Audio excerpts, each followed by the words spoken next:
Nayo. Samedi 1er novembre 2025, le jour se prépare à enfiler son manteau noir sur cette localité théâtre d'affrontements née des empêchements de vote lors du scrutin présidentiel. Dans ce village coupé en deux, qui présente des plaies de la cohésion rompue, des habitants terrés. D'autres méfiants, par petits groupes, se tiennent à bonne distance. Se déporte le commandant supérieur de la gendarmerie nationale, venu éteindre les cendres encore chaudes de la cohabitation à feu.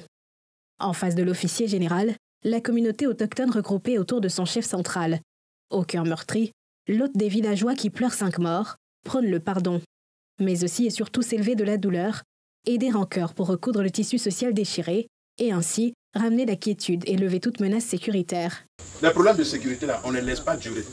Il faut aider pour que les problèmes se résolvent rapidement, pour que les choses aillent de l'avant et que les gens se fréquentent sans s'entretuer encore. De là, Cap est mis sur la résidence du chef de la communauté halogène.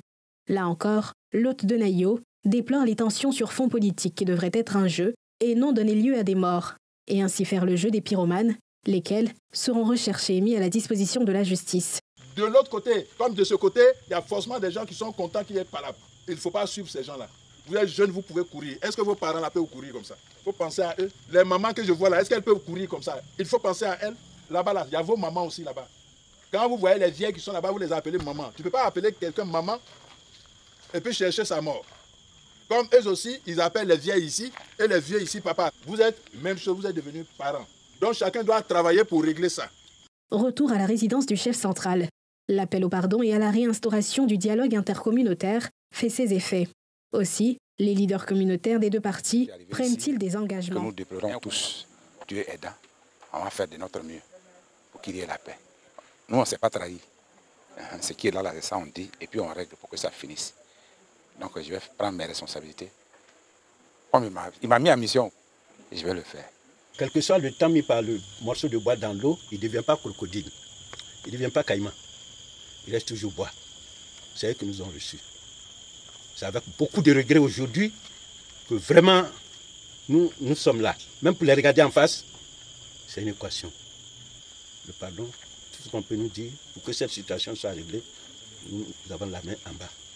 Bien avant, le général Apalo Touré était face aux protagonistes des affrontements à Nyamayo. Ici, les tensions ont fait un mort et des destructions de biens dans commerce et habitation. Même message de paix et de pardon pour le vivre à nouveau ensemble, mais aussi même engagement des leaders communautaires. S'il y avait encore des cœurs qui étaient encore réticents par rapport à la situation, je pense que c'est un message d'apaisement, véritablement d'apaisement. À entendre le général, toute la population de Nyamayo et nous-mêmes en tant que chef aussi également, franchement le message est allé tout droit dans nos cœurs. Et c'est à ça que nous pensions, pour que la paix revienne définitivement dans la sous-préfecture de Galois. Il y en a qui sont ici, dont les parents sont ici depuis 1945.